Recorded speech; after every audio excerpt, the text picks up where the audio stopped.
Well, we meet again, ladies and gentlemen. It's fantasy football season. It is episode number 26 coming at you, and we're giving it to you a day early because we love you that much. We love you that much that in our heart of hearts, John and I take away from our busy schedule to talk about pass catchers today. Yes, wide receivers, tight ends, kickers. No, not kickers. What? Just wide receivers and tight ends. Just wide receivers and tight ends. And we are going to tell you everything we've been telling you so far, our draft strategy. And John's been the guy so far to give you the really big draft strategy. I have a very big theory on my tight end draft strategy. I'm going to give it to you against my better judgment because I don't want any of my enemies listening to this as I tell them. But we're going to do it. We're going to do our rankings, we're going to do our love-hates, our flex plays, our sleepers, our busts. And, of course, our training camp report. The NFL preseason just kicked off. And we have a couple of guys we'd like to do. A couple of guys signed some extensions just recently as today. One who formerly played in the Meadowlands and now is in Seattle with our friend Pete Carroll. And what John doesn't know, I didn't tell him this, but at the end of the show, we're going to talk about the NFL Top 100 so far and see if there's anybody that John likes or didn't like. James Robinson made the list, number 100. Wow. Justin Jefferson has not been shown yet, which means he'll probably make the top 40. Whoa. We got that and a lot more coming at you on the third installment of our Fantasy Football Advice FFA season. So pull your chair up, pop open a beer, sit back, relax, and join John and I as we take you on this magical journey of FFA. Let's roll. You play to win the game. Touchdown! Can't wait. Johnny boy. I didn't know we were going to Disney World. Hey, Disney World's a great place. After like our 50th episode, do we have to do like a big thing where we make a commercial and we're like, we're going to Disney World? I think we could do that. I think we could do a couple things. We could do that at 1,000 downloads. Whoa. We could do that. And then when we hit episode 50, we could have like this like mucho guest, like big guest. We could try at least. we could try. But hello, everybody. Good afternoon, good evening, good morning, wherever you're listening. My name is Joe Miglio. I am your co-host of Perfect Spiral. Right in front of me, that beautiful, handsome smile and that ever-growing beard with the balding head is my co-host, John McCarthy. John, how you doing today? You know, I'm fired up today. I don't seem it. Like, I didn't, like, just go... Seem very mellow. I'm very mellow today because, you know what it is? I'm just protecting the heat. I'm coming with heat today, Joe. Okay. I'm coming with fire. Me and Joe did our, like, rankings right before the pod. And there's some stuff here. There's some disparities. But, you know, I mean, listen, wide receiver is a very deep position. Oh, very deep. Very deep position. As always, please rate, review, and subscribe to our podcast on any of our podcast platforms. That would be Apple, Spotify, Google, Deezer, Stitcher, Pandora, anywhere you get your podcast. You could also catch it on Buzzsprout, which is our podcast provider. Thank you, Buzzsprout. Thank you, Buzzsprout. Shout out to Buzzsprout. Shout out Buzzsprout. Also, like to thank all of our listeners. It has been well documented by John and myself that this summer stretch was very, very, very, very light. Very hard. And a little bit of a dark tunnel. But my God, this past week was electric. Awesome. Electric. Picked back up steam. If you're into charts and stuff like that, our chart was zigging and zagging, and now it's going up. So I want to thank everybody for that. Keep it up. Keep listening. We are right around the corner from the NFL season. 26 days till the first Sunday and 23 days until the first day of the regular season. Let's go! Between the Cowboys and the Buccaneers on Thursday. What a fucking game. Bucs are going to curb stomp them, but that's fine. Yeah. Dak might not even play. That's fine. Why don't we get into it? Because we had a lot to cover. We do have a lot. This is gonna be a very busy episode. So we're gonna start our first segment with our usual training camp report. And John, Preseason games were this weekend. A couple of guys you'd like to highlight in those preseason games? There was. So one of the first guys I want to highlight is Justin Fields. I mean, I feel like you can't talk about the preseasons without talking about Justin Fields right away. Absolutely. We covered it. We covered him last week. Said that he was practicing well and it transferred to the field. I mean, granted, the bus is parked in Chicago right now. Let's put all the ducks in a row. Yeah, let's put all the ducks in a row. We have to remember that this is preseason. Granted, it is very. I don't want to negate how hard it is to become an NFL player. I mean, but you are playing against like second and third string players. But it does go without saying that he was absolutely electric. He was very good. 14 of 20, couple of touchdowns, one rushing, one throwing. Like the first couple of drives, it was like 3 and out. But then he got his footing.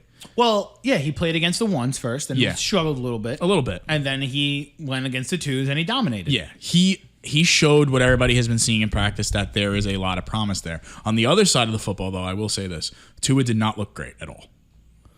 Granted, again, preseason, we're seeing a lot of the same. We saw a lot of the same stuff that we saw early and middle of last year with him. Short completions.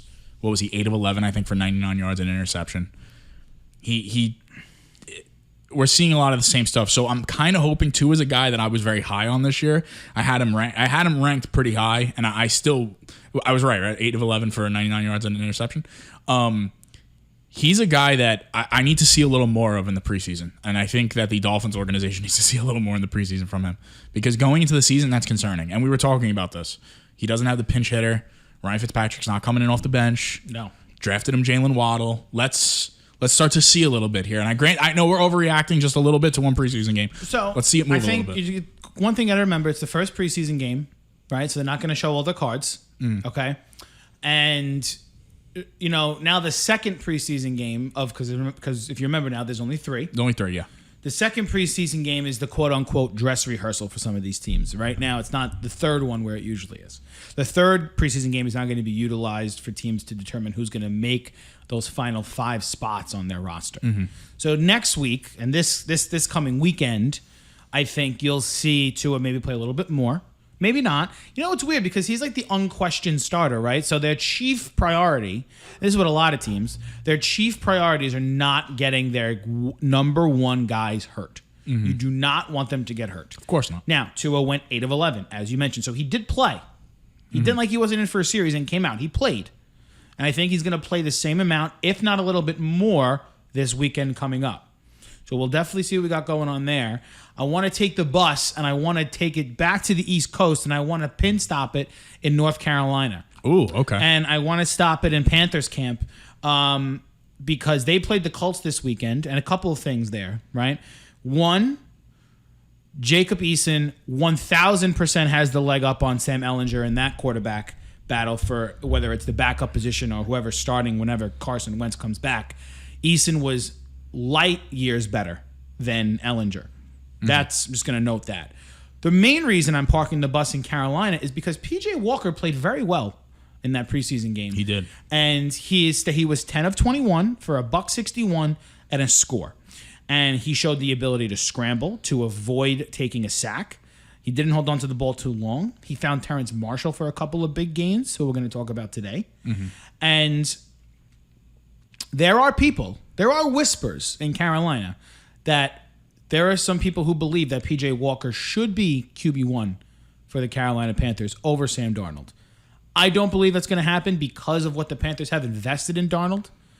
Mm-hmm. I don't think that's going to happen to start. To start, probably not. But if Walker, much like a Mac Jones to Cam Newton situation, if Darnold shows zero growth for the first 6 weeks of the season, I could definitely foresee a scenario where the Panthers, because let's be honest, if Sam Darnold is not average this year, the Panthers will be one of the worst 3 teams in the league. Oh, and Tepper's not going to take that well. Yes, along with Houston and along with probably Detroit. Yeah. Those 3 teams are probably the worst of the worst this year in football. And you could just see that they're rebuilding franchises. They don't have a lot going on. Yep. And they're trying to find pieces. Just keep an eye on that. Just do me a favor. and keep an eye on that. He was fantastic in the XFL, so I mean, So- for what it was. That's all we're really going to cover there. A couple of news and notes from the league. Obviously. Oh wait, real quick, Joe. Not to cut you off. off. I just want to go. I want to go to Washington. Really Oh, you quick, want to huh? stop the bus? I want to love stop it. the bus. Tell me. I'm talk taking to me. control of the bus really quick. I want to stop in Washington. Talk to me. Chase Young is just absolutely dominant. I mean, I'm not going to lie. He played this weekend? he played. Really? I mean, he hit that right tackle with I forgot who it was. The nastiest. Who'd they play? The Patriots. Okay. He was in Cam Newton's face in 2.5 seconds. He looks faster. He made the NFL top 100 as coming He as did. a rookie this And year. you know what? Honestly, dude, keep a lookout on him for Defensive Player of the Year. You think he's going to challenge Mr.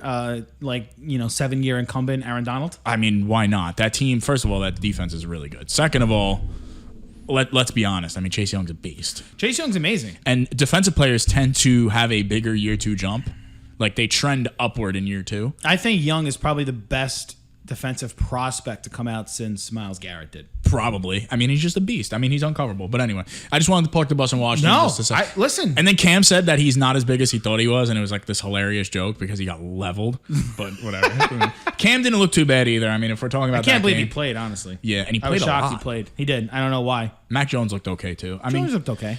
listen, Belichick offense, short dink and dunk shit. I mean, like, you're just gonna see it. It's just all year long. So, all right. So, I'm thinking a couple more news and notes, and then we'll head into FFA. Let's do it. So, obviously, this is being recorded on a Tuesday, early evening. If you live under a rock, you would not know this, but Jacksonville Jaguars did cut Tim Tebow today as part of their first 5 cuts. Wow. If you've seen the viral videos of his heinous attempts at blocking, you will understand why. All those muscles for no reason. I mean, listen. Here's the deal. For the people, and I put this on our Twitter account because I think it warrants.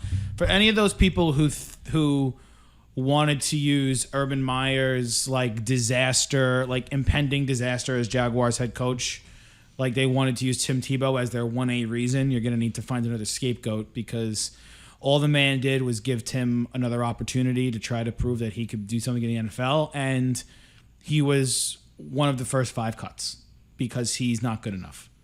And that's what everybody thought. So credit to Meyer for not holding him around for no reason and robbing somebody else of a roster spot, because that was something that a lot of people feared that was going to happen. And there's really nothing else to talk about. I didn't like the fact that people were shitting on Urban Meyer for giving him an opportunity, and then alternatively shitting on Tim Tebow for wanting an opportunity. I didn't understand that. It's kind of weird. So really just the news and notes there. Jamal Adams extension too. Jamal Adams, that was my next point. Jamal Adams signed an extension. What was it? 4 years for what? 4 years, like $70-something million. Yeah, something in that range, which is obviously the highest paid safety ever. So debatable. Jamal box safety Adams now gets the deal he's wanted. I don't like it, Joe. I don't like it either. I think it'll come back to bite them in the end, especially on the back end. But by the time that contract is over, I would like to think that the Seahawks' run as NFC West supremacy leaders may also be over. Probably 4 more years of Russell Wilson. I don't know how much he will have left in the tank after those 4 years. Last thing I want to note before we go in, Chase Claypool did suffer a leg injury today in Steelers practice.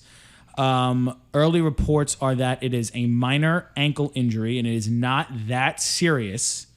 However, it is something to monitor. And we will talk about Chase Claypool ad nauseum today as we're going to talk about wide receivers and tight ends in our pass catcher episode.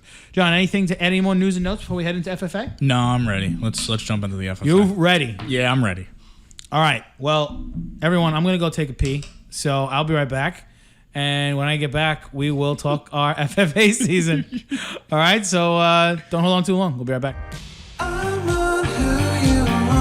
Hey y'all, Spencer Blinn, the producer for Perfect Spiral Podcast, and you're listening to my band Hollow Choir's new song, What You Want. Available now on Spotify. What you want. And all right, folks, we're back here. It is FFA season, John, and we are here. We We have covered quarterbacks. We have covered running backs. Yeah. It is now time for the wide receivers and the tight ends. So why don't we do this? We've started with our draft strategy. Yes. And how we approach each position. Because we have two positions today, why don't you discuss your wide receivers draft strategy, and I will discuss my tight end draft strategy with the lovely listeners. All right, that sounds good. So, thing about wide receivers is, and honestly, this depends on your league, right? So, like, wide receiver is a big deal if you're in a PPR league, right? So, what are you doing? I'm writing my one word that I have about wide receivers. Yes, I agree. I agree. No, I agree with you. All right, so I'll get to that. So, the one thing about wide receivers is, first of all, a majority of you guys are probably in a PPR league, I would assume, right? Either half or full. Yeah, half or full, right? So the thing with wide receivers is wide receiver tends to be the deepest position in fantasy football, right? And what Joe actually put on the paper right here is weight on wide receivers. I tend to agree. It disgusts me when people draft wide receivers round 1 lately. For some reason, I just feel like that's a running back. Unless they're like the cream of the crop. Yeah, but you know what's funny is we're going to go through this year. There's maybe 1 or 2 guys that are really cream of the crop up here that deserve a first round ranking. Maybe 3. Okay, And- I could agree with that. Yeah. So then you're trickling into round 2, and it just gets deep, man. I mean, listen, you're finding value in the 20s this year. You're finding value in the 30s this year. I'm gonna be honest with you. I'm glad you mentioned that because between number 15 and number 35, Yeah. I don't see a huge gap. I don't either. Joe, I don't either. I really didn't. When I was going through it, and after I got out of the top 5, I said, okay, I'm comfortable. Because you know what? At the end of the day, like, for example, like, just to discuss a strategy, I'm okay passing on a Devonte Adams and a Tyreek Hill and a Stephon Diggs, a Hopkins, a Ridley. I'm okay with passing on those guys, right? Because I want to get my running back first. I'm okay with passing on them because then you know what? On the back end, I could come back around with an Allen Robinson. I come back around with a Terry McLaurin. I come back around with a Robert Woods. Woo! Robert Right? Woods in my top 10, baby. Yes, he's in my top 10 also. I could come back around with Amari Cooper. I could come back around with DJ Moore. Julio Jones is a value pick this year. Value. Julio Jones at 20. Come back around with an Adam Thielen at 17. Julio Jones about to have a heart attack about Julio Jones. He's a value pick at 20. That was so funny. Oh, God. Okay, keep going. We hate Julio Jones. Sorry, but It's like you're finally where you belong, yeah, Julio. you're finally, like, you don't have a second round grade on you because everybody's just fucking disappointed anyway. Oh, God. Okay. Joe's done. actually crying. I'm done. So that's why with the receivers, I'm with Joe. You wait on your receivers because you know what, you have good value, and that's it. When you are a good drafter, you realize there is value deeper in the draft at receiver, right? Like for me this year, like for example, I'm in Joe's league and reigning champion. I don't have any picks like really within the first like 8 rounds. I do have a couple picks, but my draft starts at 8 basically, 8 or 9. Yeah, I forgot. draft starts at 4. Well, I do have a 4th round. You have pick. 1 pick in the first 6 rounds. Yes. So aside from that pick, I draft in from basically round 8 on. Right. So I'm looking at deep guys, and like you know what's crazy is like, you know, T.Y. Hilton, value pick. God. Pittman I like as a value pick. Pittman is way better than Hilton. Parker I love as a value pick. Devontae Parker. Devontae Parker. Traquan Smith. Jacoby Myers. Slayton. Terrence Marshall. All these guys you're naming are probably like, honestly, on a weekly basis, probably like 8 to 10 point guys. Uh-huh. But they could also explode for 25 on any given Sunday. Of course. Any given week. Because you know what's funny? Any given week. What's funny about receivers, and what's crazy too, is a lot of these guys are like really good flex plays. Like Denzel Mims. Don't sleep on Denzel Mims this year. I mean, KJ Hamler, huge preseason game from KJ Hamler. Kadarius Toney. James Washington asked for a trade. Sammy Watkins in Baltimore, value pick. Stop. I hate Sammy, but Stop.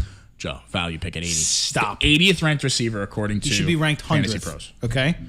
Randall Cobb is in Green Bay. AJ No. Green, yuck. No. Alan Lazard, Alan Lazard's not a bad play. not bad play. He's ranked 77 in Fantasy Pros. That's a good bench player. That's a good bench player. So see, receivers deep. So just don't feel pressured to overdraft. Stay the course. watch the board fall, and just take it from there. That's my whole thing. Love that. Now, class is in session, folks. Okay. Okay. The tight end position is,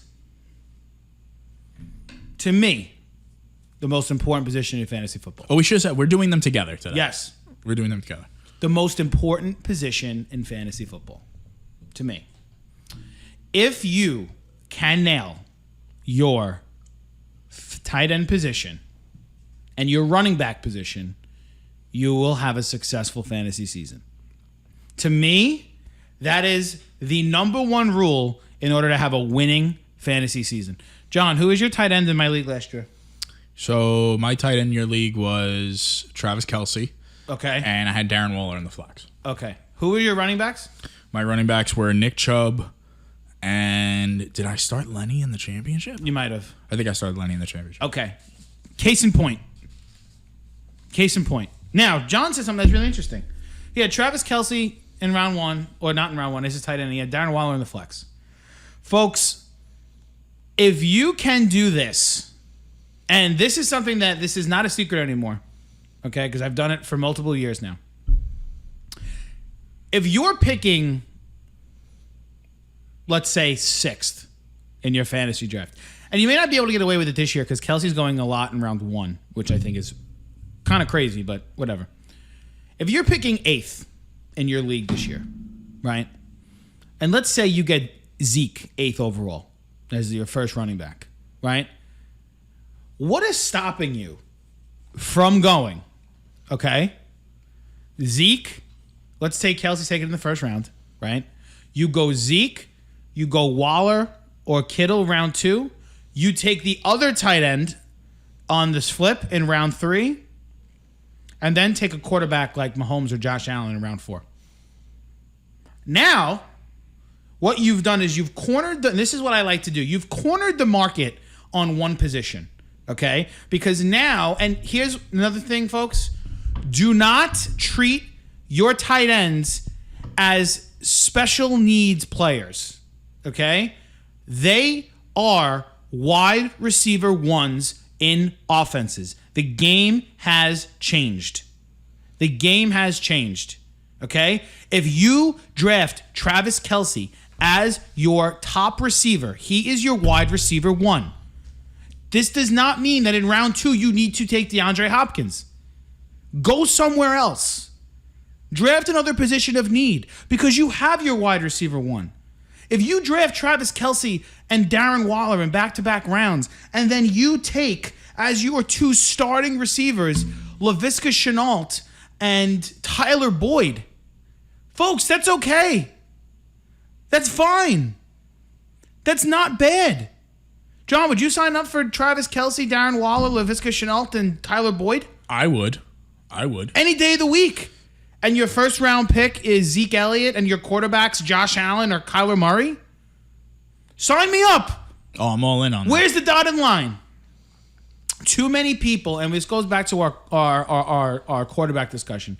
Too many people are afraid to make a pick that they think they shouldn't make because it doesn't please what all the experts tell you to do. Or your fellow people in your draft. Do yourself a favor. I promise you. Draft a tight end early because there's not a lot of good ones. And if you have the opportunity to double up and go, and you could draft 2 of those 3 guys and put one in the flex and the other one as your tight end, you have 2 wide receiver 1s. Guys, Kelsey, Waller, and Kittle are all wide receiver 1s in their offenses. TJ Hawkinson's a wide receiver 1 in his offense. Mark Andrews is still a wide receiver 1 in his offense. I mean, Kyle Pitts is a wide receiver 2 in his offense. Noah Fant could be a wide receiver 1. Noah Fant could be a wide. I mean, there's so many tight ends that are specific. It's not the tight end position is no longer, your tight end does all. There's a differentiation between a pass catching tight end and a blocking tight end. There's only a few do-it-all tight ends. And the reason they're on the field all those plays is because they're such a threat in the pass game that when they do block, they command a defender to be on them. So it's one less guy to be on a receiver. That's why the Chiefs are so good on offense, because Kelsey's on the field every single play. Because even when he's not going out for a pass, he demands attention, which is why you can't double Tyreek Hill, because Travis Kelsey's there. That's why they're so threatening. It makes too much sense not to do it. Treat your tight ends as wide receiver ones. It's something that you will succeed with. I'm done. Wow, Joe. You know what's funny is Joe. So Joe, I picked up on this strategy from Joe actually. So I picked Joe's brain a lot, as I'm sure he picks mine. And I picked up on this strategy, and I actually did it last year when I made a few trades. I traded for Kelsey and then I traded for Waller, and I ran that the rest of the season because it just made too much sense. It just makes way too much sense because, like, Waller obviously is bar none the wide receiver one in that offense. Right. And Kelsey, like you said, is the wide receiver one. I mean, listen, him and Tyreek Hill are always going to eat.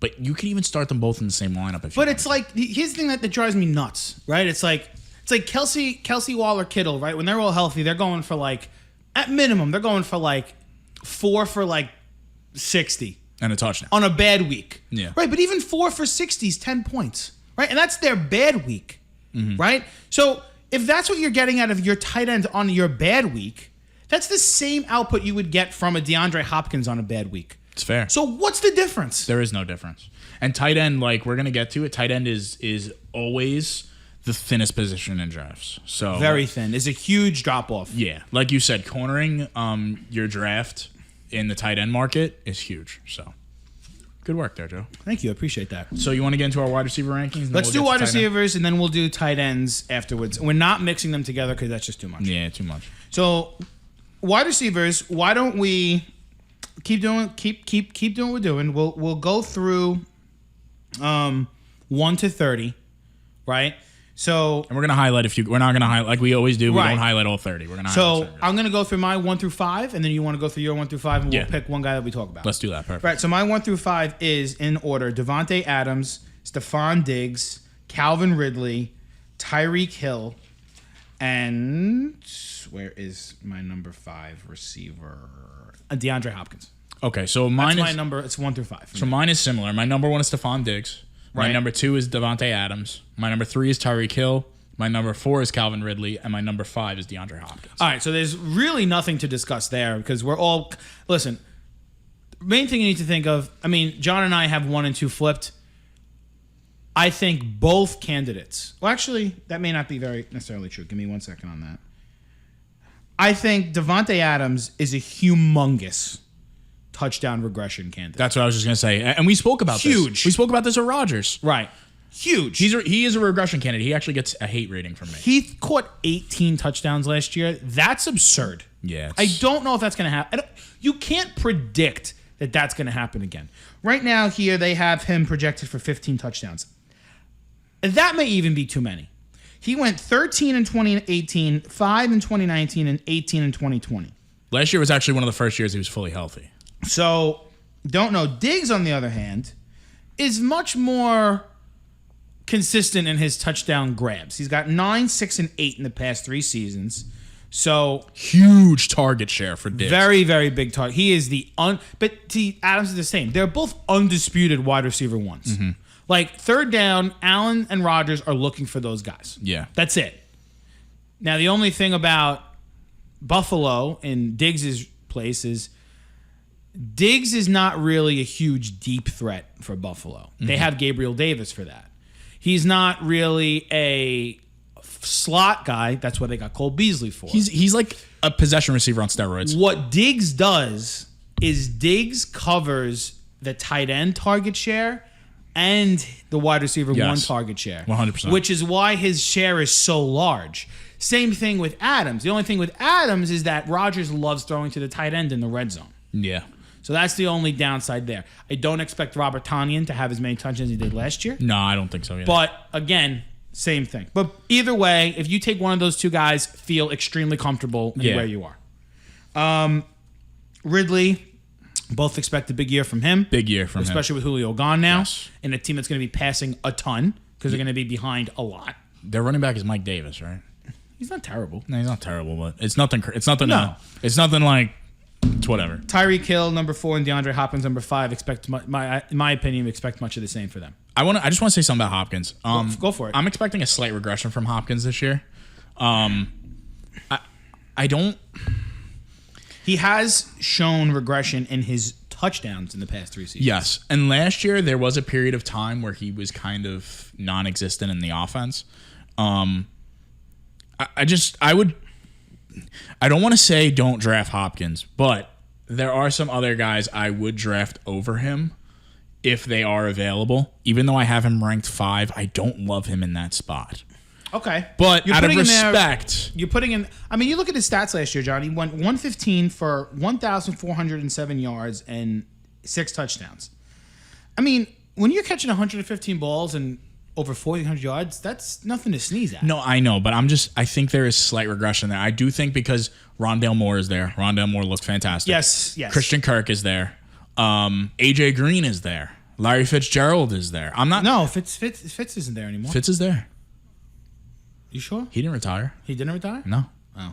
So it's a crowded wide receiver room. He's clearly the number 1. Right. Does concern me a slight bit. Not to mention, there are going to be some targets going to Chase Edmonds. Something to monitor. Something to monitor there in Arizona. So, all right. Why don't you give me your 6 through 10? So my 6 through 10, I have Keenan Allen at 6. That goes without saying. Right. 7, I have AJ Brown. Love AJ Brown this year. At 8, I have Robert Woods, which I think we're going to discuss. Mm-hmm. Number 9, I have Terry McLaurin. And my number 10, I have Justin Jefferson. Okay. Interesting. I have Jefferson at 6. Okay. I have Allen at 7. I have Keenan Allen at 7. Okay. I have Allen Robinson at number 8. Allen Robinson's number 11 for me. Okay. I have A.J. Brown at number 9. And I have Robert Woods at number 10. Okay. And for context, I have Terry McLaurin at number 11. So we could discuss McLaurin as well. Yeah. So you want to talk about McLaurin or you want to talk about Woods first? I want to talk about Woods first because I thought I was in the minority in putting Woods in the top 10. And because the book I have has him ranked at 15. Mm-hmm. Where does your Fantasy Pros list have him? They have him ranked 13. So he's in the teens here. For me, in the possession guy like he is, I think he's going to eat up catches. I don't necessarily think he's going to score a ton of touchdowns. No, but I think his target share is massive. I think he caught 90 passes last year. They have him on pace to make 80 catches. I'm going to tell you right now. I'm going to put it out there. Bold statement about to happen? Book it. Okay. Robert Woods will lead the NFL in receptions. I agree with you. So I love Robert Woods this year. Robert Woods will lead the league in receptions. My personal opinion. He did this with Goff. Imagine what he's going to do with Stafford. And you know what's funny with Stafford, right? So when you're looking at a guy like Robert Woods and you want to draft him, you draft him with like the utmost confidence because when Matthew Stafford gets locked on a receiver, he's fucking locked. Look what he did with Marvin Jones. Hey. Marvin Jones was a easy 8th round pick for how many years, and you started him in your lineup. He was your wide receiver 3 or your flex play all year long. Or he was a waiver pickup because everybody just forgot every year, and then they pick him up off waivers, and he kills it for you. Right. Robert Woods is going to have a fucking hell of a year. I really do like Robert Woods. I think he's going to be really good for them. Yeah, fantastic. Why don't we talk about McLaurin? McLaurin, because I think he's an interesting candidate. Yeah. McLaurin's an interesting one because he didn't really have a quarterback last year. I'm comparing him to Devontae Parker. Think about how successful Devontae Parker was with Ryan Fitzpatrick. He had like a rebirth. Yeah, and you already know he's gonna. I mean, do you have his stats over there? So what did he have last year? McLaurin last year went 87 for 1118 and only 4 touchdowns. Okay, so first of all, the touchdowns are going to go up, folks. Yeah. They're going up. When you're in a PPR league and you see that a guy had 88 catches, you're fucking drooling, okay? Like, even though he didn't have that many yards and even though he didn't have that many touchdowns, he was catching like 6 or 7 balls, 8 balls 134 targets last year. Incredible. And now you have a guy like Fitzpatrick there who's going to throw the ball. Like, that's what he's there for, to throw the ball. I mean, listen, it says right here, McLaurin managed wide receiver 2 production in 2020 with some of the league's worst quarterbacks. who combined for 16 passing touchdowns. Think about that, folks. The Washington football team, as a team, threw 16 passing touchdowns last year. The whole season. McLaurin caught a quarter of them. Yeah. Okay? And he's never had a quarterback that could actually push the ball downfield. And McLaurin actually stretches the field. I think McLaurin's going to have a very, very good season. Draft him with confidence. Very. He could be a wide receiver 1 for you this year. 100%. Definitely. A.J. Brown is a beast. No to discuss him. And going to get even better with Julio. Yeah, Keenan Allen is, especially with Hunter Henry gone, undisputed wide receiver 1. The only person that's going to be battling targets with him is going to be Austin Eckler. Mike Williams is the down threat for that team, but Mike Williams always gets hurt. So yeah, Keenan Allen is a surefire 100-catch, possible double-digit touchdown guy. Again, draft with confidence, wide receiver 1 for sure. And lastly, why don't we talk about Allen Robinson? Because I think Allen Robinson, I think, is a guy who people were afraid to draft last year because of Trubisky, and they're going to be afraid to draft him again this year because of Andy Dalton. Let me remind you what Allen Robinson did last year, the past 2 seasons. In 2019, Allen Robinson went 98 catches for 1,147 yards and 7 touchdowns. And last year, he caught 102 passes for 1,250 yards and 6 touchdowns. He had 154 targets in 2019 and 151 targets in 2020. And some of those targets, were Mitchell Trubisky. I read this somewhere. He was the most... the target share he gave Allen Robinson, his target share is most uncatchable passes in that group. That's insane. So he did this over the past 2 years while he was still able to have that bad of a quarterback play. And we mentioned a couple of times before, he's got the best quarterback he's ever had in his career now with Dalton. If and when Fields takes over, his ability is going to jump. He's very much like McLaurin, right, Joe? I think he's McLaurin, but I think he's more talented than Terry McLaurin. Yeah, I'm just talking about situation. Situation, I think it's very similar. Mm-hmm. Again, you're asking me. I think he's a wide receiver 1. I do.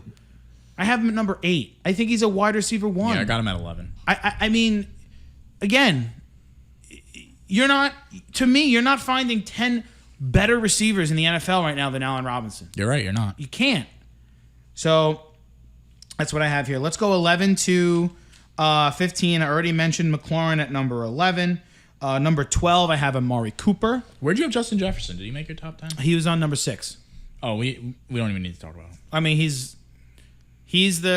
Justin Jefferson is the catch guy. Yeah. And Adam Thielen is clearly Kirk Cousins' red zone target. So if you're drafting Jefferson, don't expect him to have a Devonte Adams type season. Yeah. Expect him to have more of like a Michael Thomas type season, if that makes sense. So I got McLaurin at 11, Cooper at 12. I have number 12. Where's number 12 for me? Number 12. DK Metcalf. I have him at 12 also. Okay.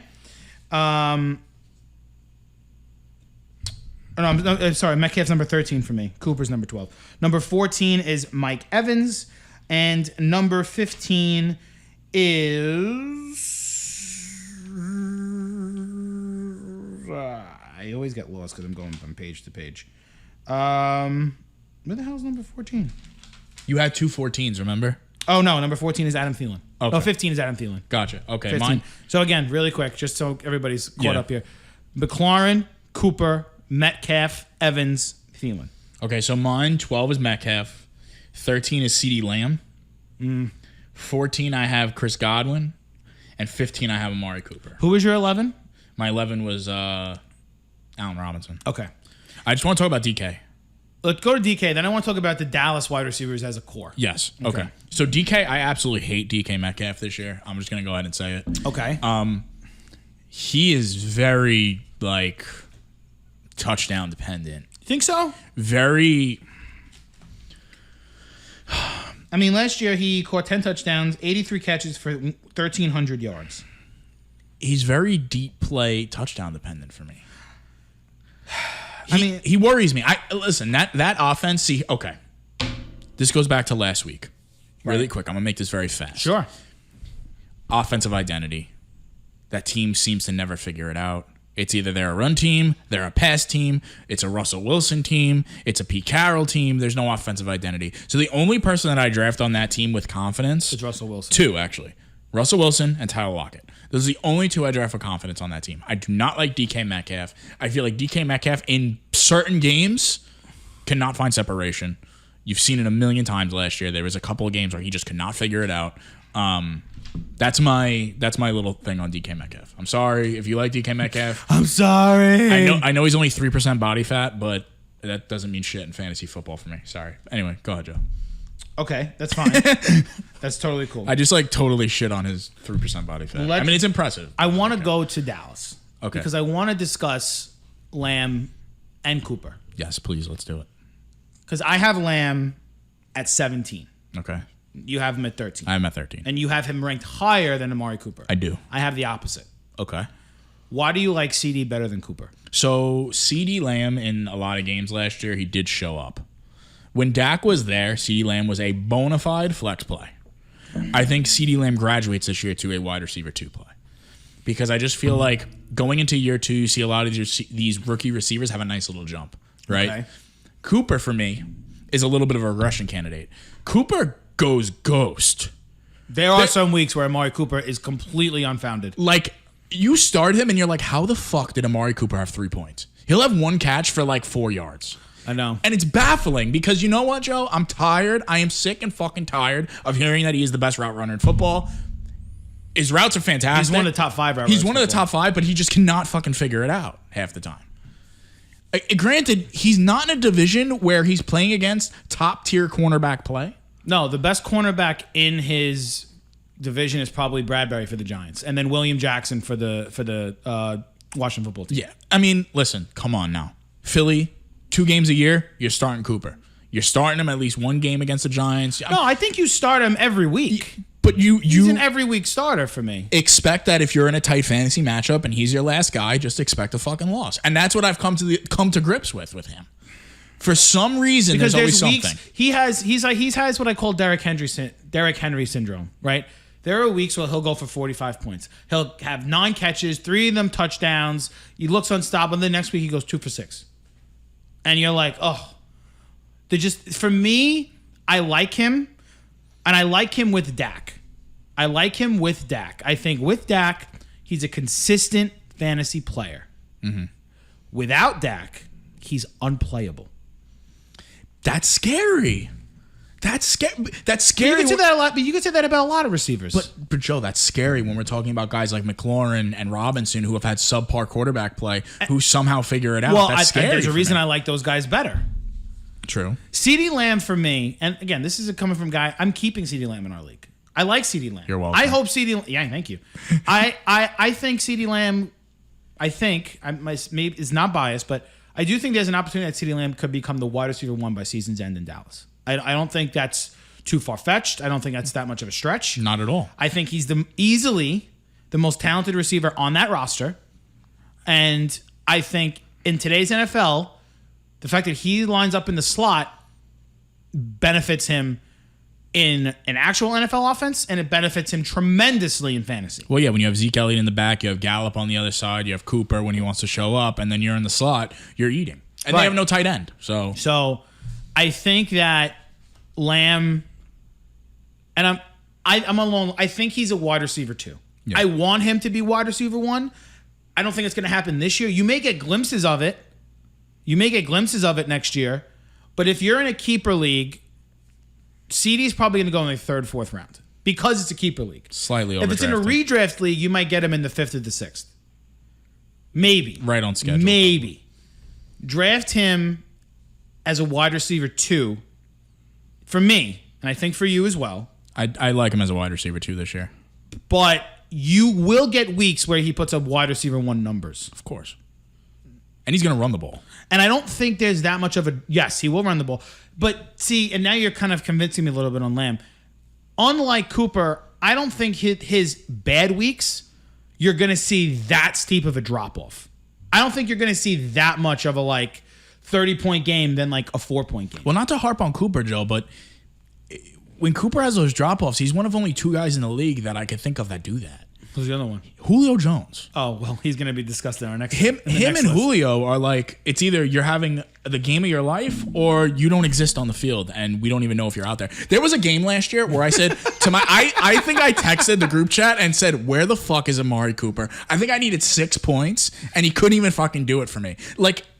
Just catch one fucking ball for You really feel strongly about 30 yards. I'm sorry, Joe. I don't like Cooper. I don't like him. I just don't like Amari Cooper. I'm not drafting That's him. fine. And I don't think anybody else should either. I'm sorry. Undrafted.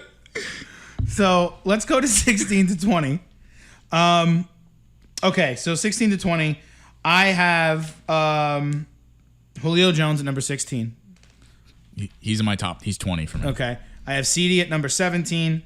At number 18, I have Chase Claypool. I have him at 18 also. At number 19, I have Michael Thomas. Okay. And at number 20, I have excuse me. At number 20, I have Odell Beckham. Wow. Okay, so 16, I have Cooper Kupp. Cooper Kupp is number 21 for me. Yeah, I think I have him a little high. Okay. 17, I have Adam Thielen. Okay. 18, I have... Where is he? 18, I have Claypool. Okay. 19, I have Jerry Judy. And number 20, I have Julio Jones. So you want to just get Julio out of the way? Why don't we talk about... Let's save Julio for last. All right, let's save Julio for last. Why don't we talk... I want to talk about Claypool. Okay. And I want to talk about... Judy. Okay. Because I have Judy ranked 29th. But I Interesting. think there's a very good opportunity he could be much higher. And you want to get to Michael Thomas because I have Michael Thomas 28. So we can do We can talk about all these guys together. Okay. That's fine. So let's talk about Claypool first. For me, he's a touchdown regression candidate for sure. Yes. But on the flip side, he is, to me, he has taken the mantle from Juju Smith-Schuster as the wide receiver 1 in that offense. Very much so. I agree. I think Deontay Johnson, to me, Deontay Johnson's probably the most talented receiver in that group. But there are just some weeks where he's non-existent. Yeah. Again, much The like Amari drops. Cooper, right? The drops. Oh my God, the drops. The problem that I have with Claypool is that all those receivers that we just mentioned, even though he's a wide receiver 1 on that team, Yeah. he is going to have to share those catches with those guys. Think about this. With all the hype around Chase Claypool last year, he only caught 62 passes. That's a decent amount. It's not wide receiver 1 territory. Hell, that's wide receiver, fringe wide receiver 2 territory, flex play territory. Also keep note that the Steelers' offensive line got significantly worse. Big Ben is 1 more year older, and they also drafted Najee Harris in the first round of the draft. I don't think you're going to see the Steelers pass the ball nearly as much as you did this coming season. Mm-hmm. Personally, I don't love any of the Steelers receivers this year. Really? Not one. I'm on the other side of this one. Really? Yeah. Tell me why. So, like I was telling you last week, I hate Big Ben, but I love everything around him. Okay. So I feel like this offense is gonna become like 20 yards and back, right? So Joe's laughing because it sounds ridiculous. They're gonna play a ton of short field. Like we're talking dink and dunk. We're talking a lot of screens. We're talking a lot of slant routes, stop goes. That doesn't really appease to Claypool though, because he's a deep threat. Yes, but Claypool was really fucking good in college. Like Claypool was not just a deep threat. But that they have Deontay Johnson for those over the middle catches, and they have Juju for the slants and all that stuff. Very true. But Claypool for me, I feel like just as much as we're talking about how the offensive line got worse and Big Ben scares you, there's just something about like wide receivers and Steeler offenses. Is it because he plays for the Steelers? Like, if you put Claypool in the Baltimore Ravens, do you like him as much? No. Okay. I think what it is that year after year, and I mean, this could come back and fucking bite me. Year after year, I feel like the wide receivers on the Steelers just get better in year 2. I mean, we're saying that a lot. We're talking a lot about year 2, right? Because a lot of these receivers have made a huge jump into the top 25. One. Let's talk about Jerry Jeudy. Jerry Judy's another interesting one. So Jerry Jeudy had the most drops in the league last year for a wide receiver. Mm-hmm. Okay. Which is obviously a problem. Horrible quarterback play, though. Awful quarterback play. And right now, the early returns in Broncos camp is that Drew Lock has a steady hold on the QB1 position. He outplayed Teddy Bridgewater in the first preseason game, and he's having a good camp. Jerry Jeudy, think about this. Courtland Sutton is coming off ACL surgery. He has looked a little bit slow so far. Jeudy, for people that forgot, was a first-round draft pick of the Broncos just last season. He was taken number 14, and a lot of people, myself included, thought he easily should have been the first wide receiver off the board last year over Henry Ruggs, who went 10th. Easily. Was that even a question? Yeah, and people were shocked that Ruggs went before Jeudy. Well, fucking Raiders suck. So I think that talking about year 2 receivers, right, and he falls in with we're going to talk about Laviska Shenault. You already mentioned Denzel Mims. You mentioned KJ Hamler. Yeah. We spoke about Justin Jefferson a tiny bit. We spoke about Claypool as well. I think Jeudy has the opportunity, also Ceedee Lamb, has the opportunity to make the biggest jump from year 1 to year 2. And of any receiver that we're going to talk about today. I fully agree with you, hence why he's in my top 20. I think he can, but it's very risk-reward because of the quarterback. Yeah. Jerry Jeudy, for me, could catch 85 passes for 1,000 yards and 7 touchdowns. Jerry Jeudy could catch 55 passes for 750 yards and 3 touchdowns. He's that volatile for me, which is why I have him at 29. Yeah. You have him at 19, which you think he's going to be a little bit more consistent. I think he's going to be a little more consistent this year. I think that people forget what he was at Alabama.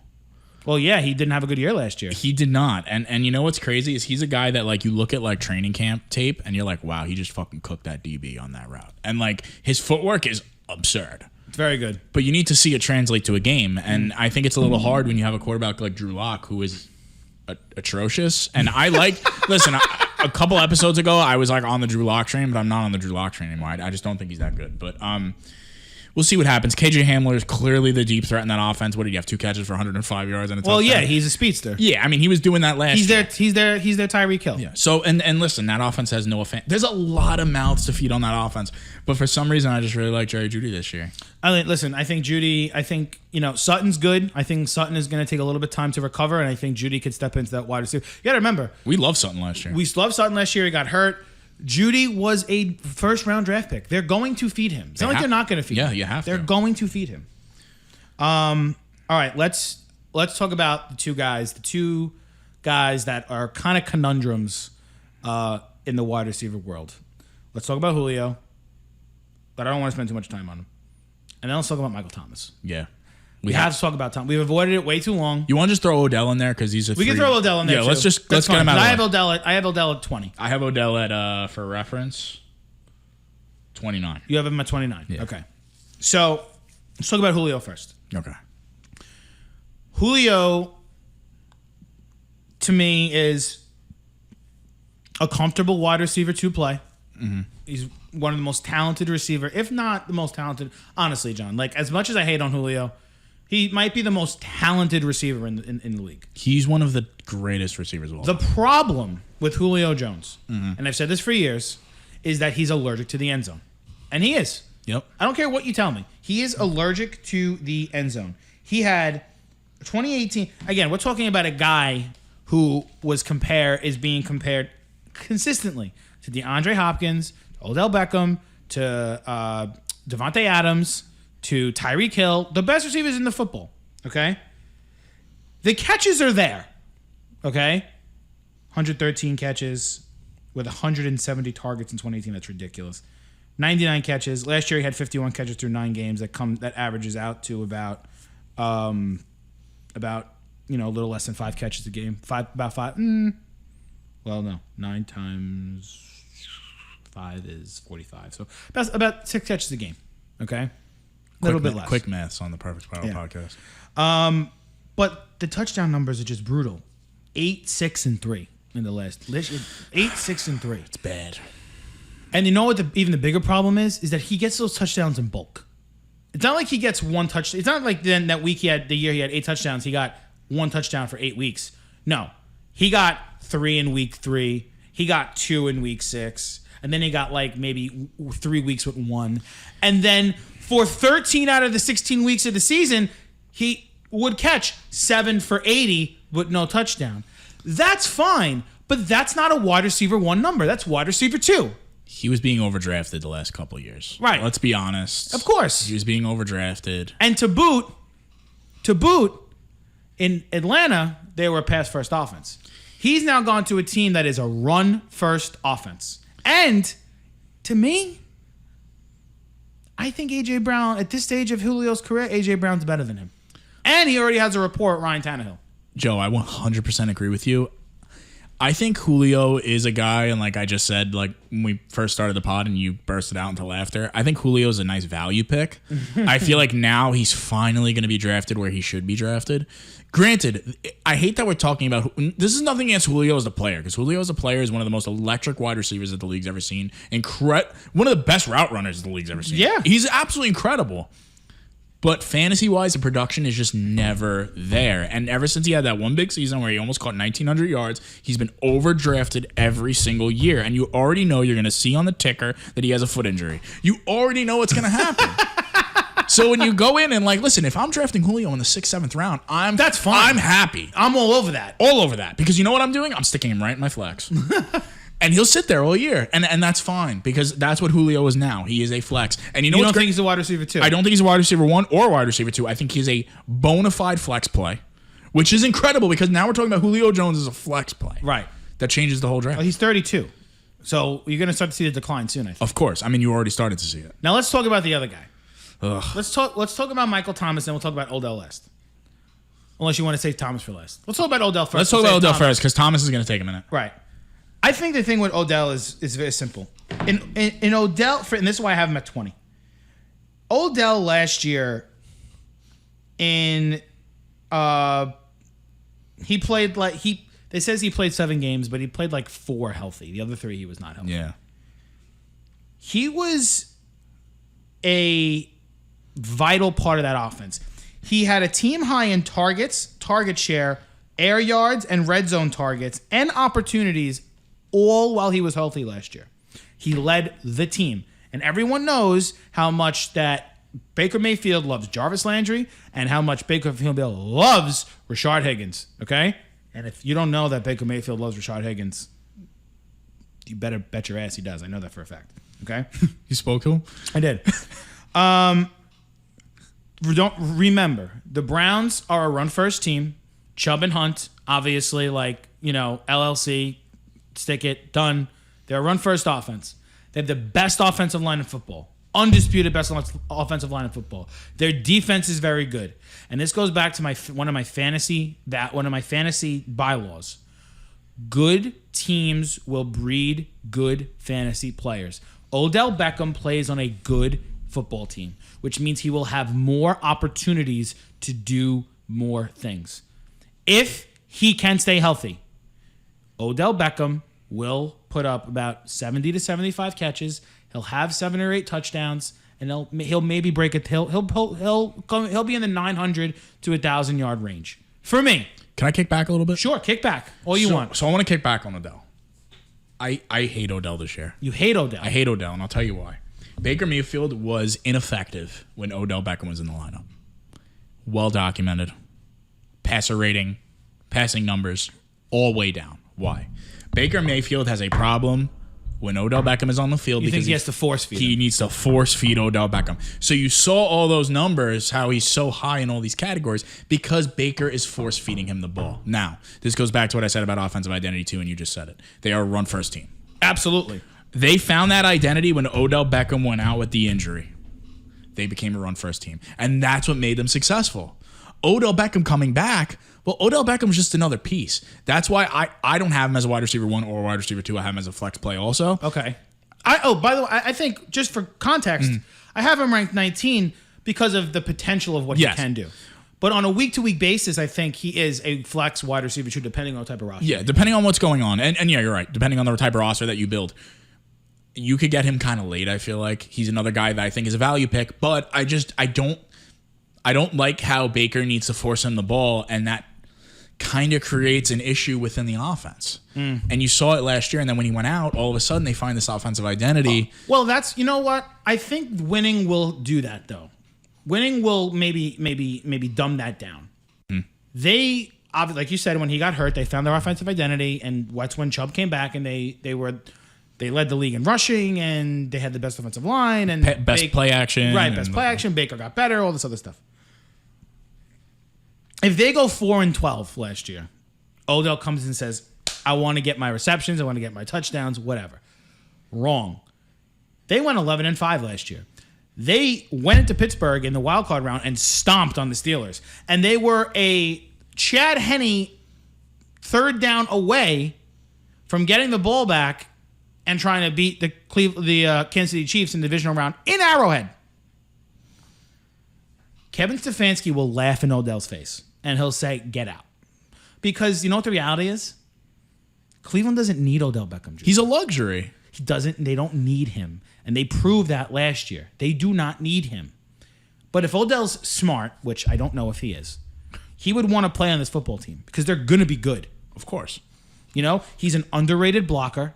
He is a good blocker, yes. And when he gets the facts are facts.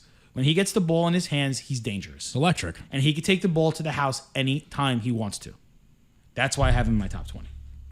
Fair. Now, let's go to MT. So do you want to close it out with this, and then we do our sleepers really quick and our I don't know if they're sleepers. We could just highlight some other guys. All right, yeah. Because tight end is going to be quick. There's not a ton, but I do want to focus on some guys with tight end. Okay, so Michael Thomas. We're talking about a guy who I'm going to just say Fantasy Pros has him ranked as the 44th receiver. This is all solely because of the injury, though. It's solely because of the injury. Is it, though? Yes. John, if he's healthy, if he's fully healthy, for me, he's a top 20 guy. He's a top 20 guy. If you take, it's not because of the quarterback, John. I have him at 28, and I do. I think it's a quarterback play. You think it's Jameis? Dude, I don't. Because Jameis is probably going to start for them. He's the most talented quarterback on the roster. He's probably going to start. But here's the thing. And, we could go back and we could talk about how successful Jameis was with Mike Evans. Right. And you could look and say, wow, if we're looking at that production, we're looking at first, second round grade production. The problem with Michael Thomas is, one, he's not fucking happy there. Well, that's true. And he's not a deep threat either. He's not a deep threat. 2, he has the injury. Right. And 3, he does not have Drew Brees. I feel like Michael Thomas was one of those guys that was a product of Drew Brees. We've seen it throughout Drew Brees' career. Granted, he's probably one of the most successful wide receivers that he's ever had. Michael Thomas is... Him and Marcus Colston. Colston. And then look at Kamara. This is why Kamara was a 50-50 guy for me, because I'm just unsure of that offense. If it's Taysom Hill, get the fuck out of here. I am not drafting any fucking player on that team. I'm telling you right now. Jameis gives me a little bit of hope that Michael Thomas... listen, if you're drafting Michael Thomas in the first, second, third round, no, you just ruined your whole fucking draft. Let him fall to you. That's a guy that you let fall to you. Let him sit on the bench. Right, if you're sitting in round 7... or round 8. That's a no-brainer. And Michael Thomas is there. If you're sitting in the 5th round and you're contemplating it, make sure you have a very good substitute until he comes back. Well, yeah, because he's out the first 5 weeks of the season. Now, in a redraft league, I think he goes a lot deeper. In a redraft league, I think he goes 6, 7, maybe 8. Because you don't know. The reality is, they say 6 weeks. You don't know how long that's going to be. No. It could be 2 months. That's half the season. Because say he's coming back 6 weeks and then he's got to take a week or 2 to get acclimated to the offense. That's 8 weeks. Your fantasy season's over. Your fantasy season's halfway done. It's 8 weeks, right? If you're in a keeper league, I wouldn't suspect, depending on what your keeper rules are, I wouldn't suspect a lot of people are keeping Michael Thomas because he was drafted so high last year. They're not going to keep a guy who's injured at a high key value. If you're sitting there in the 5th round or the 6th round and Mccole Thomas is there, it's a very, very high risk, high reward pick. It's one of those picks that will define what your draft is, because you could take a safe player like many and other guys like Odell, like Brandon Ayuk, like Laviska Shenault or T. Higgins or Michael Gallup or Robbie Anderson or even Tyler Boyd. Jamar Chase. You could take all these guys, right, ahead of Thomas, because you know they're healthy, you know they're going to play, and you know they're going to get touches. You're drafting Thomas because of what he's done previously. You're not drafting him because of what he's going to do now. And you're drafting him because of what you think he could reclaim before the injury. Ultimately, I think he gets dealt. I don't know if it's going to happen this year, if it's going to happen at the end of the year, but I think he gets dealt. And I think he gets dealt to a team with a quarterback who played like Drew Brees. I don't know who that is yet. You gotta wait. I agree with everything you said, Joe, to a T. I just, even if he was healthy, he scares me too much. All right. I'm sorry, he just does. That's okay. It's just, I can't, for some reason, that offense is just a mystery to me. That team could either be a playoff team or they could be one of the worst teams in the league. I know. And for the I do have them at 7 and 10. So before we go over to the tight ends, why don't we just quickly go over some guys we love, some later guys that we love. Let's do some guys rapid that fire. We hate, right? I'm going to give you a couple names. You tell me love or hate. All right. Okay? Let's do that. That's fun. Okay, cool. Let's start with my boy Laviska Shenault. Love. Yeah, Any love reason Laviska. why? I just feel like he's going to make a nice year 2 jump. He's a very Tyreek Hill-esque player for me. So. Okay. Nice value pick. Jamar Chase. In a keeper league, I love him because you're going to draft him kind of late. I feel like the other 2 receivers in that offense are going to go first. If you get Jamar Chase late, he's a nice keep. Okay. Or in a dynasty league, he's a very nice keep. Kenny Golladay. Hate him. Me too. I think he's the worst possible player for Daniel Jones in that offense. Yeah, Daniel Jones doesn't push the ball downfield. So. Yes. So take Kenny Golladay with a huge risk. Yeah. Will Fuller on the Dolphins. Stop. Next. Really? Dude, that guy is a Band-Aid. He's held together by glue at this point. Can we do you like Will Fuller this year? He's talented, John.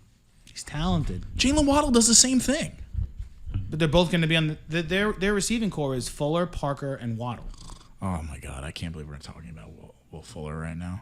He's literally held together by glue. All right, fine. Crazy glue. Because you're crazy. Because I'm crazy. Curtis Samuel.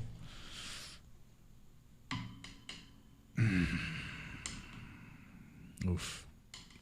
I kind of like him. I kind of like him too. I liked him last year as a flex. I do like him as a flex. I think he's back with Ron Rivera in Washington. I think Fitzpatrick can find a way to get him the ball. I think he's the wide receiver 2 on that offense. Yeah, there are going to be weeks that you're going to just be like, ugh. Just chalk it up and throw him in the lineup. Yeah. A couple of other guys here. We already spoke about Marvin Jones. Marvin Jones is going in round 12 through 14 of drafts. What team is he on now? Marvin Jones plays for the boys down in Duval County. Oh shit, nice. Marvin Jones is like maybe one of the top 15 most reliable fantasy receivers you can have. We just spoke about him before. He's incredible. Another guy I really like, Darnell Mooney out of Chicago. Yeah. Like Darnell Mooney a lot. I think he's going to be good. I think he is Tariq Cohen with hands and can run routes. One other guy, Joe, I want to highlight really quick before we move on. Yeah. I want to highlight Davonte Smith. Actually, I'm interested you say that because the guy I was going to talk about next on the same team. Yeah. What, Travis Fulgham? No. Okay. Jalen Reagor. Yeah, they got... Man. Philly's got... So Travis Fulgham had an incredible year last year. He's the 100th ranked receiver here. We can talk about Philly receivers as a whole. I kind of like them all. Davonte Smith... that makes sense for you because you love Jalen Hurts. Yeah. Davonte Smith's going to be out probably the first 3 weeks. People could probably steal him late. You know what? In a keeper league, he might not be a bad play because you know what? He could be pretty fucking good when he gets on the field finally. Definitely. Last couple of guys I think personally you could get late and you could draft with confidence. One being Elijah Moore, New York Jets. I think he's going to be excellent. I agree. Number 2, Amon-Ra St. Brown out of Detroit. He will be the number one option by week 5 for the Detroit Lions. Excellent unknown wide receiver. Was a rookie. And the reason he fell was because of his lack of speed, but he's very good. And then lastly, I also do like Rondell Moore. that's who I was going to go. Rondell Moore. Yeah, yes. I like Rondell Moore a lot. Like Rondell Moore. One guy I do not like at all this year, believe it or not, is Mccole Hardman. Mccole Hardman stepping into that Sammy Watkins role for the Chiefs. I don't see it. There's a lot of hype around Byron Pringle. Nope. I think Byron Pringle and Demarcus Robinson are going to be better options, and Hilaire is going to be healthy for a full season. Don't draft Henry Ruggs either. Okay. With that, we will be right back. We will discuss the tight end position.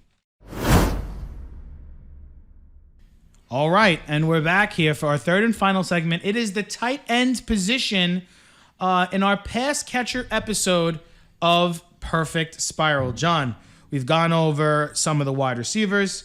Let us now go through the tight ends. Let's do Now, it. a little bit different. We're not going to rank the tight ends because there's the 3 and then there's everybody else. There's the 3, and then there's the sleepers and Right. whatever. So, tier 1 is, for me, in this order, Kelsey, Waller, Kittle. Do we even need to discuss them? No. There's the Bar only none. thing I will say is that with Kittle, draft him knowing that they're coming off an injury. He's coming off an injury, and there could be a quarterback swap over the course of that year. Yeah. So you may get some peaks and valleys with Kittle, but for me, Kelsey and Waller and Kittle are all wide receiver 1s on their offenses. Their target share will be the highest amongst their teams. Draft them with confidence. I already told you guys about my draft strategy with tight ends, so Love that's it. done. Now Now we get to tier 2. we get to some guys who are interesting, right?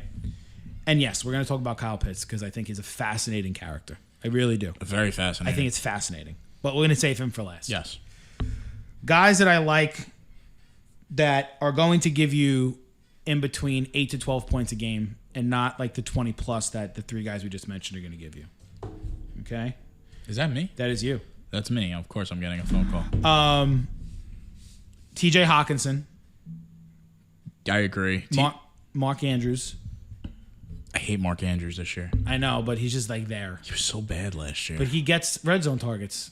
He does, but that's a whole nother discussion. Yeah. Tyler Higbee. Love Tyler Higbee this year. I like Tyler Higbee. No more Gerald Everett. He is the undisputed only tight end on that roster, and he has a better quarterback. I love Hawkinson, by the way. You love Hawkinson. Yeah, because... Third-year tight end. Yeah, and Goff loves the tight end. He did pretty well with that. So I like him. And I mean, honest, for me, tier 2, I really like Mike Gesicki out of Miami. You know what's funny? I was looking at Mike Gesicki. So wait, is Noah Fant's not in your tier 2? He's in my tier 3. Criminal. Because there's, you talked about it before, there's so many mouths to feed there. I know, but man, he looked good.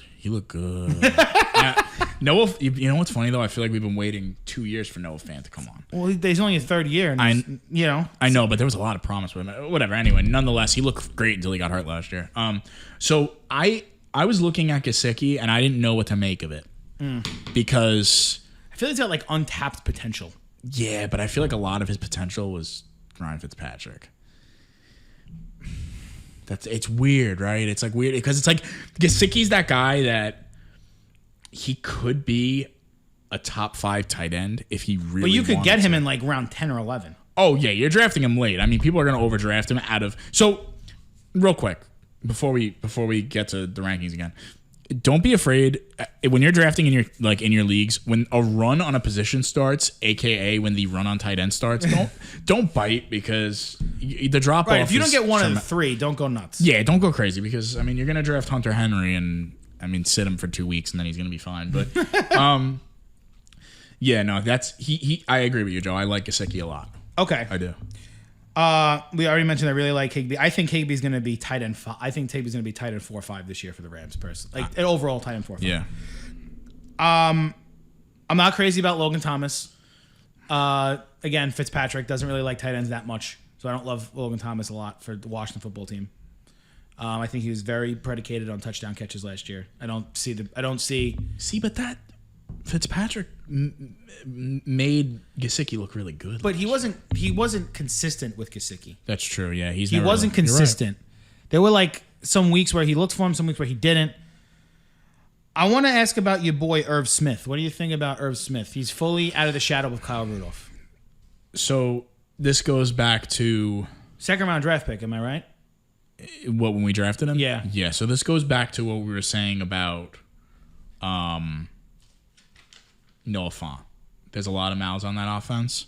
Do you think he's not going to be as highly touted? I think Irv Smith has a lot of untapped potential. You know, they're one of those guys, but yeah. I just don't know if the game plan would actually focus on him enough to make him to make him a fantasy starter. I mean, they have him ranked here as the 14th tight end, and they have him in tier 3. They have him here in number 10.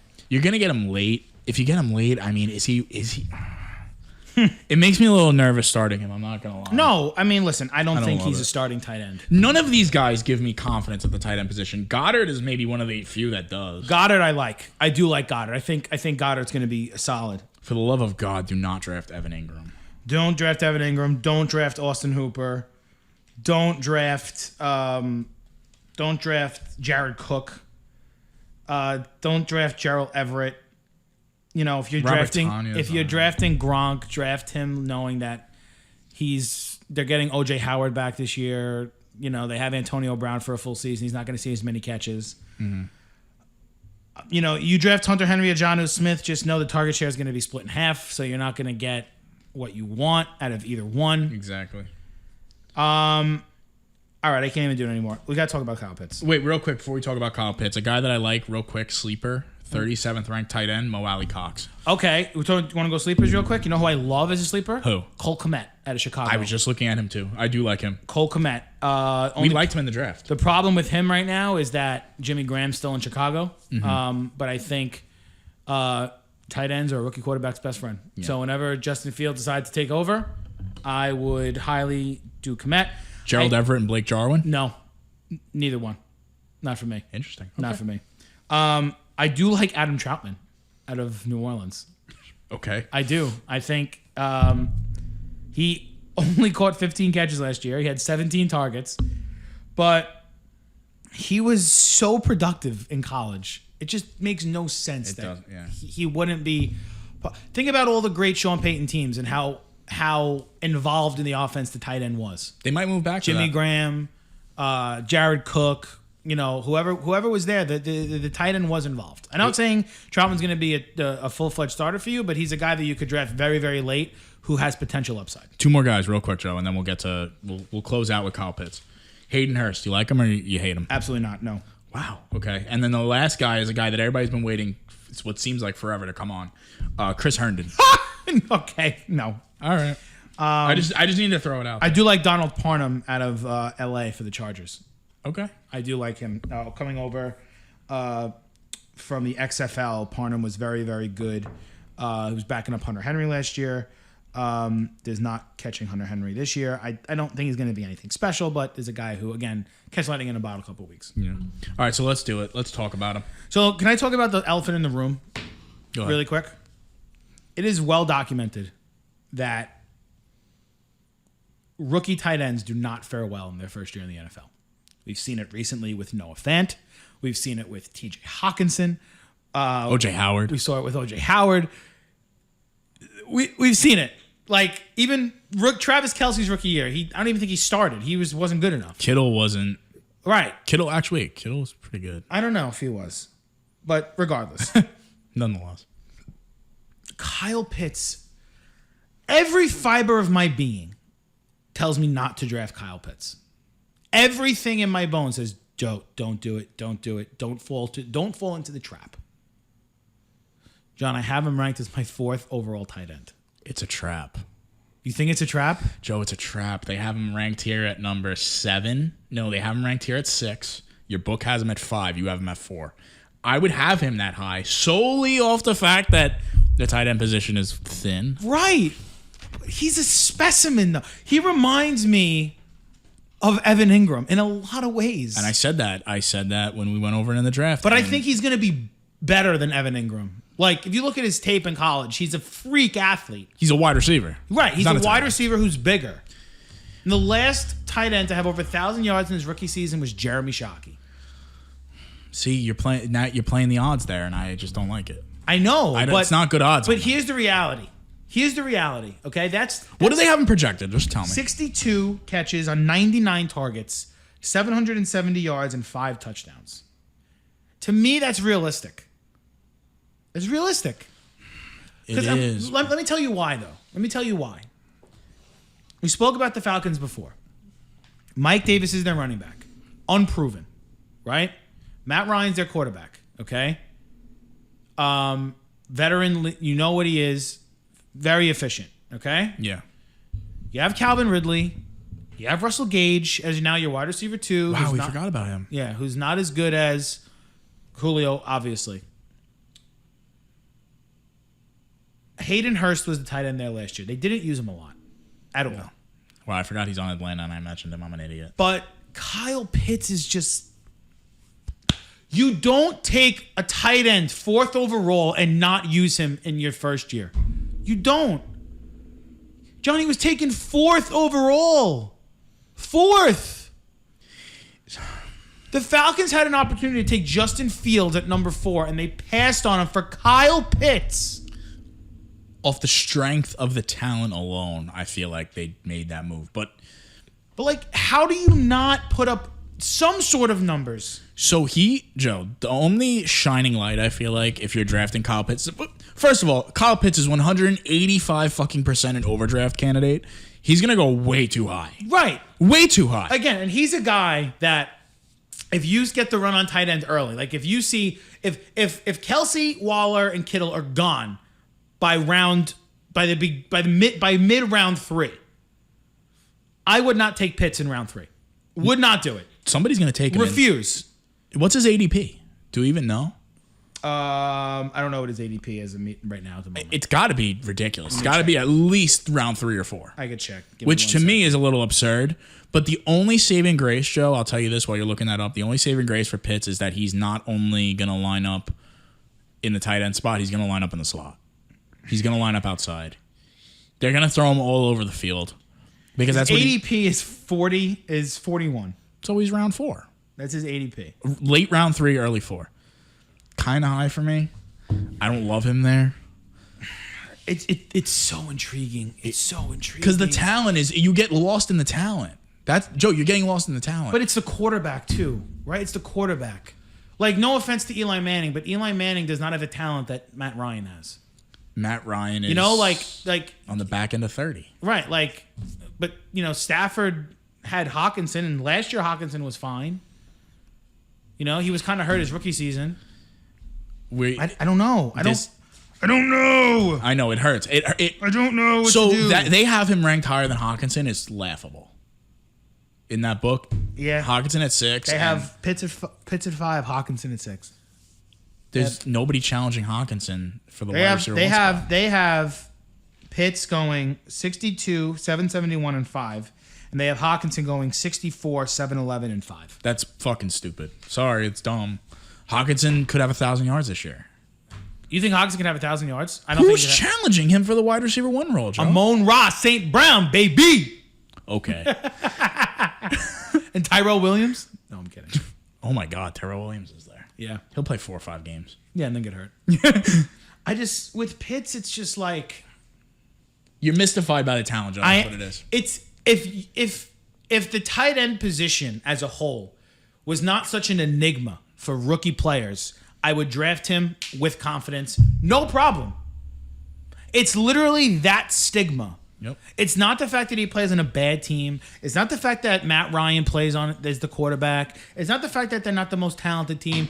It's the tight end rookie stigma that's keeping me away from him. That's all it is. Am I crazy to think like that? No, I agree with you. That's why I'm not drafting him. Sorry, I'm not drafting Kyle Pitts. Newsflash to everybody. You will not see me taking Kyle Pitts.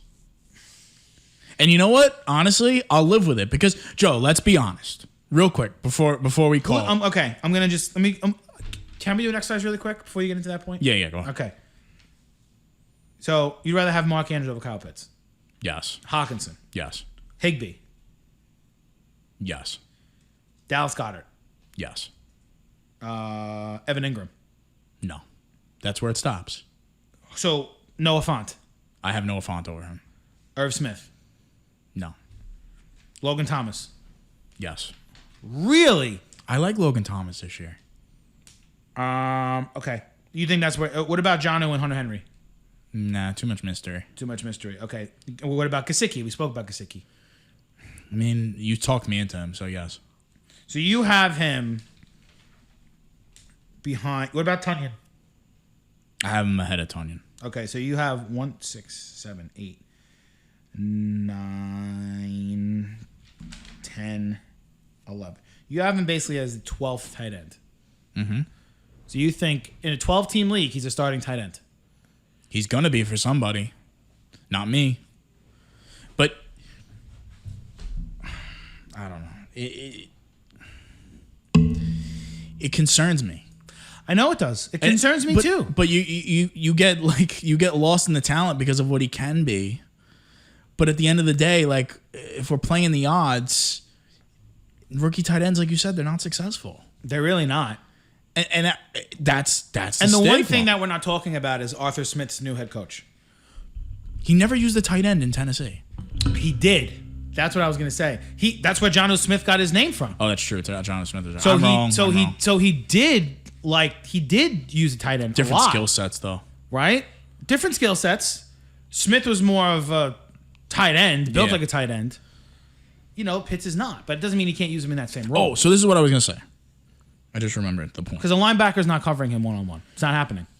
Here's the problem with Pitts in a keeper league. The problem with Pitts in a keeper league, Joe, he's going to go way too high for you to even consider keeping him. This year, absolutely. You can't. I'm not going to.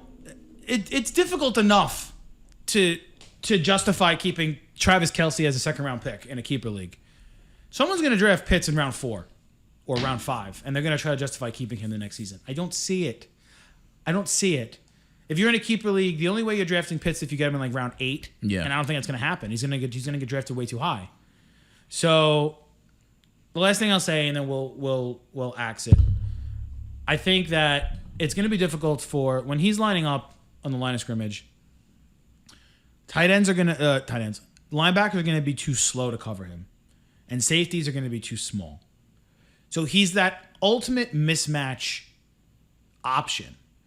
And the difference between him and Evan Ingram, and we haven't seen this with Pitts yet, obviously because he hasn't played. Ingram would be a top 5 tight end if he caught the ball consistently. Yeah, he doesn't have good hands. But he doesn't catch the ball consistently. If Pitts can catch the ball consistently, like we've seen him do at Florida, I think he could be successful. I really think he could be successful. He's one of the biggest mysteries of the draft. He is he might be the biggest mystery of the draft. Yeah. The biggest mystery. It's not even a question. And that's why rookies are so tantalizing. Yep. Well, folks, that is all for John and myself. What do we got next week? Next week, on our last episode of FFA, before we get into our preseason, we are going to go over guys that we haven't spoke about across all positions. Sleepers, busts, guys who you really like, guys who you're going to get in round 10 or later. You want to talk about defense and kickers too? We could talk about defenses, kickers, whatever. I mean, they're kickers. Justin Tucker's just right. If you know Justin Tucker is the number 1 guy, you're good. If you draft Rodrigo Blankenship, you're a guaranteed semifinalist just because of the name. On the goggles. It's just great. Right? He's like the skinniest guy. He's like the kid in the Pee-wee who wears like the nerd glasses. Jeez. But he nails 50-yard field goals, so it's fine. He does. We could definitely touch on defenses, but I really want to talk about the flex position more in detail. Mm-hmm. And I want to talk about who we think are really ideal candidates for that position. Perfect. Because I really think we haven't touched that yet. We've touched quarterbacks, we've touched running backs, we've touched wide receivers, we've touched tight ends, and we've touched like our draft strategy. And you even touched on your draft strategy on the flex in the earlier episode about the running backs. We've mentioned a few characters, but I really want to go into, because we've talked about really some big time names. I want to dedicate an episode to like The deeper guys. Yes. Who you and people always say you win your leagues in round like 8 through 12. That's what I want to focus on. Waiver wire stuff. So Hell yeah. Let's do that. We could maybe even talk strategy about, if you're in a bidding league where you have like we are now, where you bid for free agents, waiver wire strategies, stuff like that. We'll go over all the nuances next week. And then just giving you a little update on our calendar here. That will take us into September. And then we're going to do 2 episodes of our NFL season preview. We're going to have September 1st, we're going to do an episode. Mm-hmm. And then we're going to do one on September 8th, the day before the season kicks off. And we are going to have it up for you the first day of the NFL season. Hold on a second, Joe. Hold that thought. Oh, I'm holding. September 8th? September 8th is a Wednesday. Ooh, we might have to do that early. I have a draft. What time? Late. What's late? Like nighttime. Wow, nighttime could cover a whole variety. We'll figure it out. All right, we're going to do it on Wednesday. It needs to be done. Yeah, we'll do it Wednesday.